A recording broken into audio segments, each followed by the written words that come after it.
Joining us now is Sheitan Atigari with stories trending around the world. Hello, Sheitan. Hello, Doctor. Good morning. Good morning, Adesua. Okay, I'm sure you are going to do very well this morning, too. Today is all about doing well. Hello, Rufai. How are you doing this morning? So how are you now? How's it going? I did. Okay. Yeah. Now let's start what's trending. Tributes have continued to pour in for elder statesman and publisher of Democrat newspapers and Second Republic Minister Mallam Ismailia Funtua, who died on Monday at the age of 78. The remains of the late business mogul, politician and philanthropist were laid to rest at Gudu Cemetery, Abuja, after funeral prayers were held for him. The late Funtua was also a life patron of the International Press Institute and Newspaper Proprietors Association of Nigeria. Tributes have continued to pour in, like I said, and this one says, I am saddened by the death of my brother and senior colleague, Mallam Ismailia Funtua. I spoke with him just 3 hours before his reported death, and he promised to call me tomorrow. I pray that God comforts his family and loved ones, and may his soul rest in peace. The next user says, the boast of heraldry, the pomp of power, all that wealth ever gave, awaits like the inevitable hour. The paths of glory lead but to the grave. This elegy is written in Country Churchyard by Thomas Gray. The last tweet there reads, rest in peace. I enjoyed the conversation he had on the Arise morning show with Dr. Ruben and the others.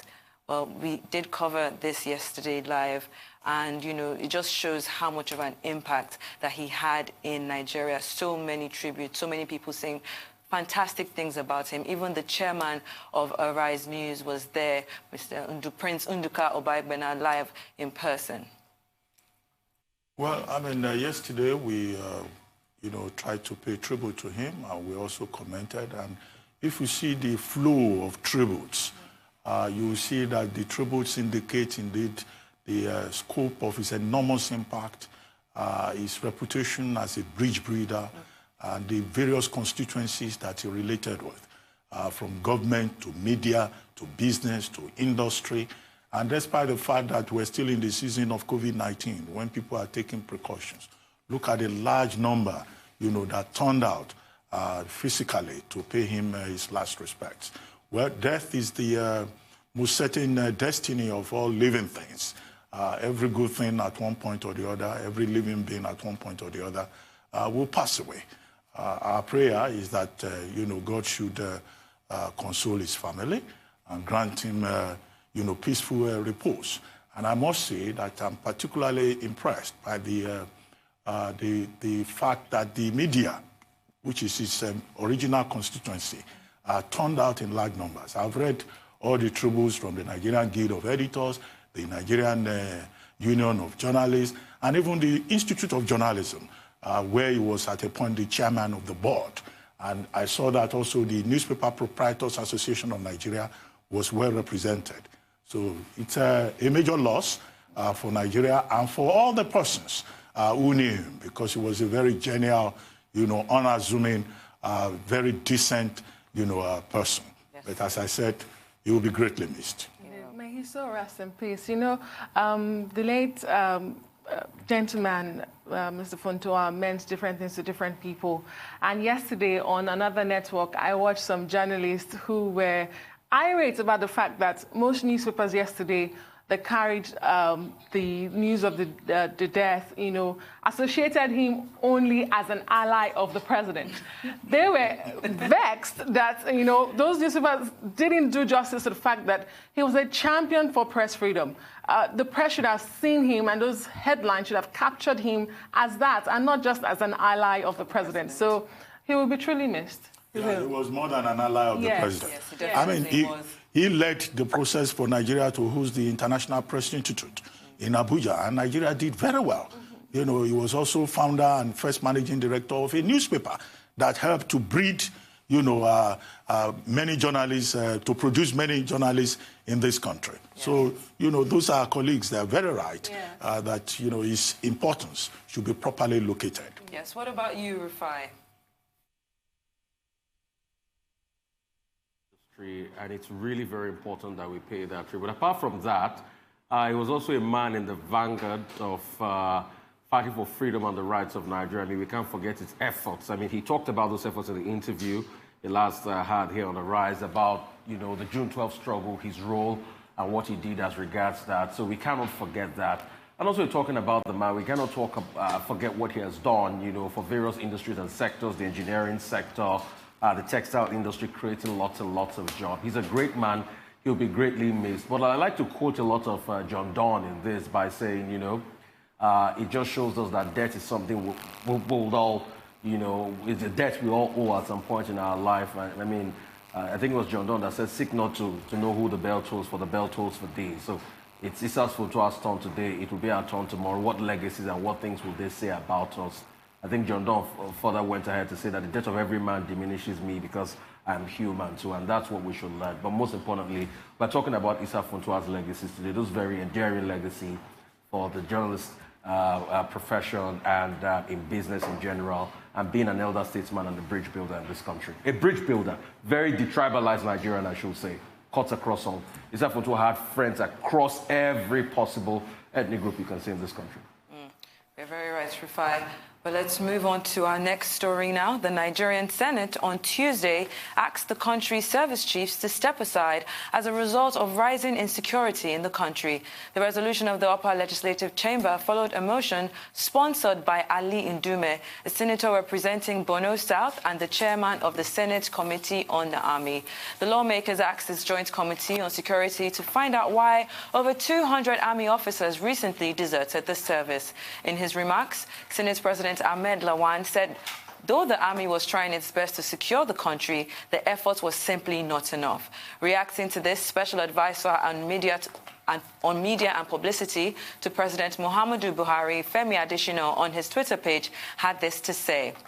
President Buhari notes the resolution of the Senate asking service chiefs to resign or be sacked. The presidency reiterates that appointments or sack of service chiefs is a presidential prerogative, and the commander-in-chief will do the best for the country at all times. Another Twitter user said, without reservations, President Buhari's refusal to sack the service chiefs makes him fully complicit in the death of the Nigerian soldiers recently killed by Boko Haram terrorists. Another Twitter user said President Buhari's decision to keep the service chiefs against calls by the Senate for their removal proves that his tactical acumen as a military commander is still alive. This is a sensitive topic, but one in which I will not shy away from addressing. Now, Adesowa, this is something that we've spoken about over and over and over again, but I really feel that Nigerians and the Senate are beginning to feel the heat because of these recent killings. It doesn't make any sense. If you've spent time past your tenure and you're not necessarily doing the work that should be done, why not step down? Indeed, we've spoken about this a lot, even on today's show, the newspaper review and the news segment. But you're very correct. I mean, and like we have said, you know, the Senate can only make these notifications, and the president has, like, through his spokesperson, said, we've taken notice of this, notification, but it still remains the prerogative of the president to do something about it. And we really, really want the president to do something about it.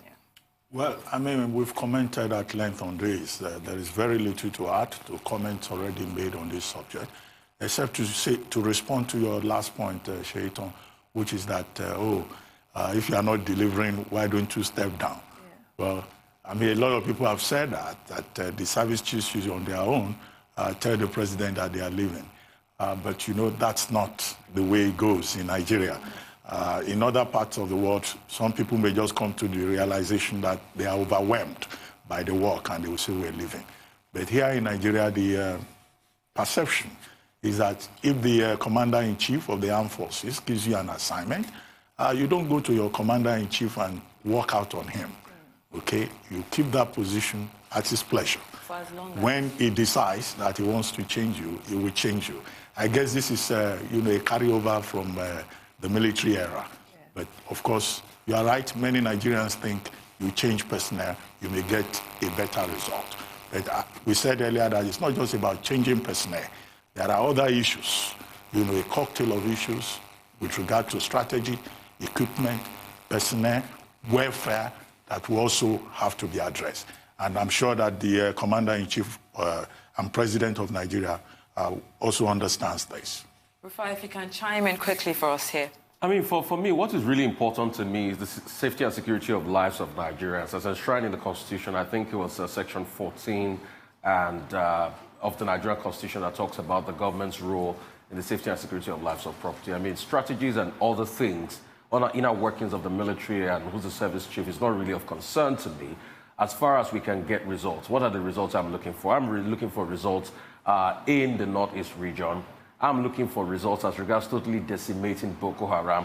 I'm looking for results as regards ending the banditry in Katsina and some other states. I'm looking for results as regards improving the livelihood of the people because we don't have security trials and problems in that region of the country. So as long as that is done, results is very paramount to me because the people of that region need their life to come back on track. They've lost trade, they've lost economic revenue, and they've lost the vitality of life in a society. And that's what the Constitution says. We should be able to secure the people. So that's what I'm concerned about, results, and I hope we get those results. So most importantly, we are waiting for those results as well. But moving on to our next story now, the Speaker of the House of Representatives, Femi Gbajabiamila, has handed Minister of the Niger Delta Affairs, Godswill Akpabio, an ultimatum to produce full details of lawmakers who have benefited from the Niger Delta Development Commission contracts within 48 hours or face the full wrath of the law. The Speaker made the call while reacting to a point of order brought under matters of breach of privileges by the minority leader, Ndudi Elumelu. Mr. Elumelu urged the House to invite Mr. Akpabio to identify lawmakers who got contracts from the NDDC. The minister had on Monday, during the investigative hearing on allegations of corruption in the agency, alleged that contracts at the agency are routinely awarded to members of the National Assembly.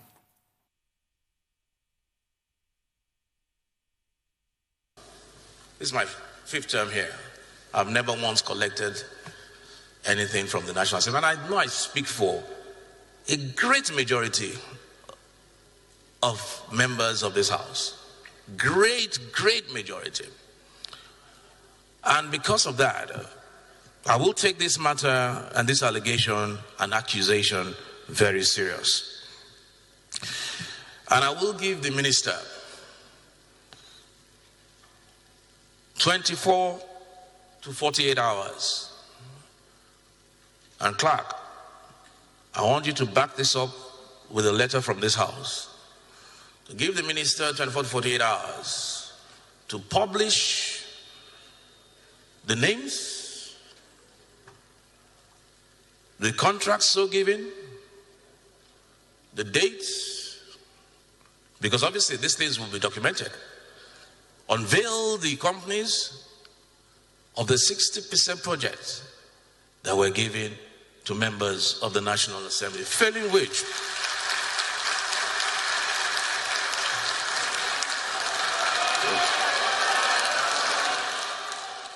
well, as you know, Nigerians had a lot to say. The first Twitter user here says, words are free. Clapping is free. What matters and most significant is action. The Nigerian masses are observing and watching. 24 to 48 hours ultimatum is expiring tomorrow. Mr. Speaker, this isn't going to be politics as usual because the Nigerian masses will hold you accountable. The other Twitter user here says, yes, let's put an end to impunity for once, starting with accountability. Last person there says, are they jubilating over the fact that the law will take its course because they know their names wouldn't be on the list? I'm going to have Adesua, Dr. Bati, and Rufai react to all of these tweets. Let's take a short commercial break. When we return, what's trending with Shaitan Atigarin will continue.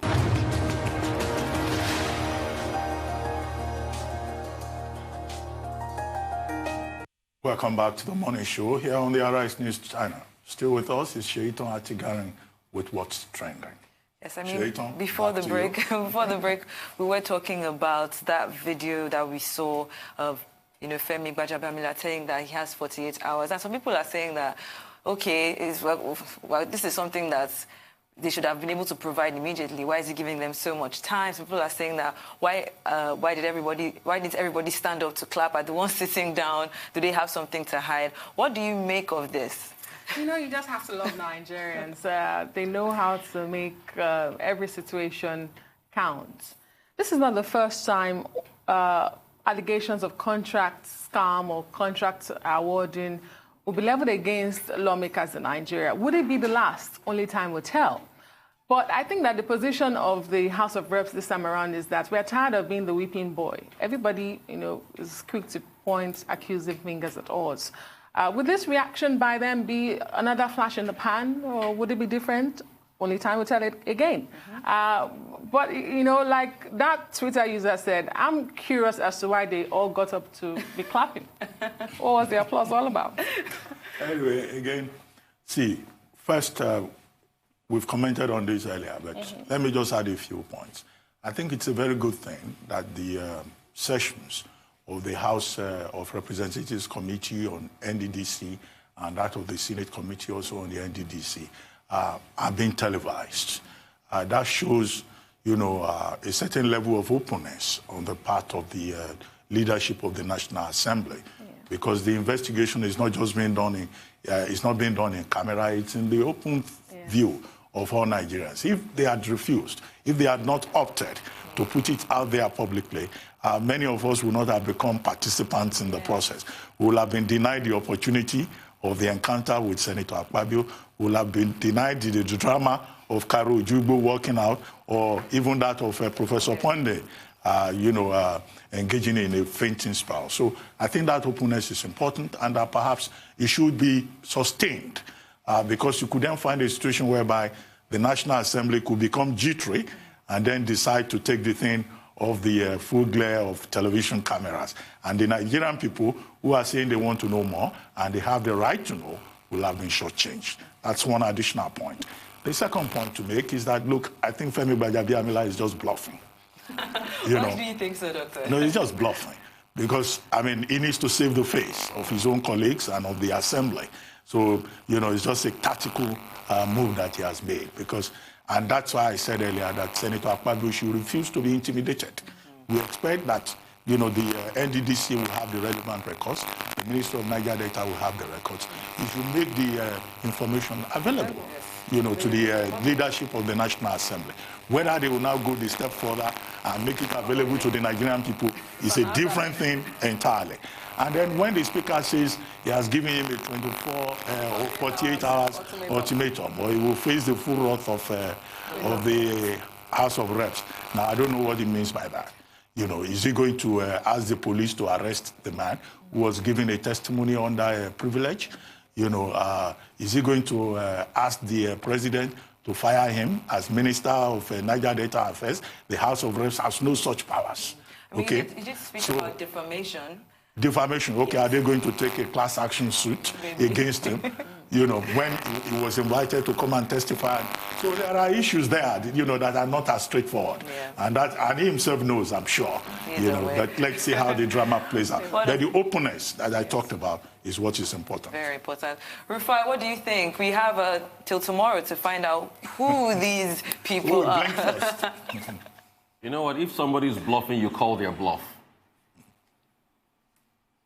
So we're waiting as Nigerians to see how this bluff will be called off. Akpabio should stand up to it. He said it. He should stand up to it, and he should put these names out there. The Speaker of the House, Femi Gbajabiamila, said publish. So, we'd like to see it in public domain, really, because since all of this started in the public domain in the first place, you should publish it, not just send it to the House. We should see it. There's something called the court of public opinion. We'd like to see it. Sometimes that's only what we get in this country, because when you have the investigations go back and forth, you don't see the end of it sometimes. But give us something to chew on in the court of public opinion. So you should publish it. Call the bluff. Yes. Let's see. Call the bluff, he says. Well, the fallout of the NDDC probe has made room for numerous memes on social media. However, a user by the name of Paul Clever Lee has created a catchy music video out of Monday's event. The video has gathered thousands of views since its release. Let's take a look.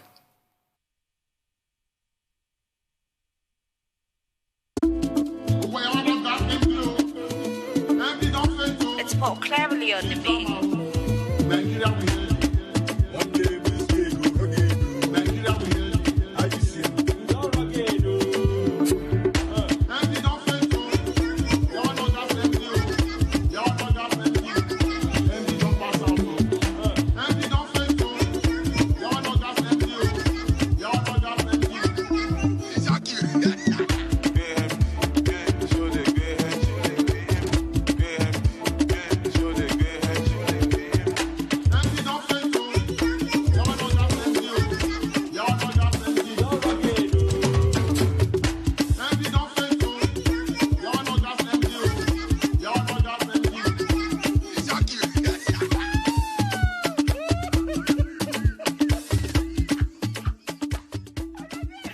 Oh my goodness.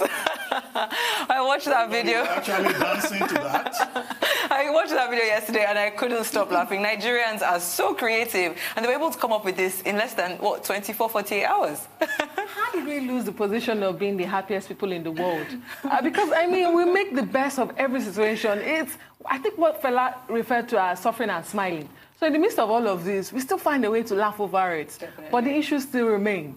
Well, the level of creativity that I've seen around any subject at all in recent times is amazing. Mm-hmm. It speaks to the resourcefulness of Nigerians, their ability to turn every situation into an opportunity for artistic expression. Yes. This is not the only one I've seen. I must have seen about 3 others. There's one by Yemi Shudimu, the famous actor and journalist, you know, where he was on the piano, and he also made a song out of it.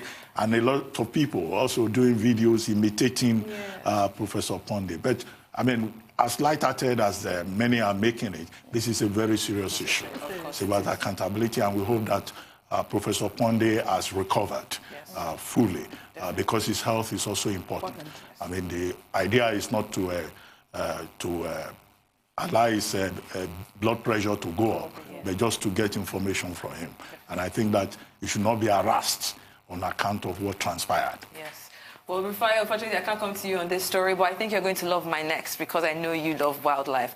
Now, a rare yellow turtle was spotted in India on Sunday, and the unusual creature is mesmerizing people across the world. Local residents in Balshore first spotted the turtle and the video of the animal, which at first glance looks more like a lemon than a reptile. The video has gone viral online, and the turtle has been handed over to forest officials and wildlife experts who say it is possibly an albino mutation of the common turtle, and it is indeed a unique find. Wow, it does look like a lemon. I didn't think it was a real animal when I first saw it. It's such a beauty to behold, and I think that those who live at our water shores here can also learn from this. It's not everything you turn into pepper soup. You are right on this one. That's a great point. But, you know, in wildlife, we keep having reports of rare finds, whether it's black leopards or red gorillas. In the first week of July, some red gorillas with, you know, babies were found somewhere in the Nembe Mountains in Cross River State. But the thing, again, is about wildlife conservation because of the importance of wildlife to the ecological balance of the world. And that's why our point is important. Here in Nigeria, when something is found in wildlife, the first instinct is to bring out, you know, machetes to turn it into food. And I think it's important, it's instructive that in this case, in India, you know, the animal was handed over to wildlife experts. If it were here, it would probably have ended up with a herbalist who will use it to make a certain concoction. Anyway, thank you, Shaitan. Thank you, Doctor. We'll see you tomorrow morning.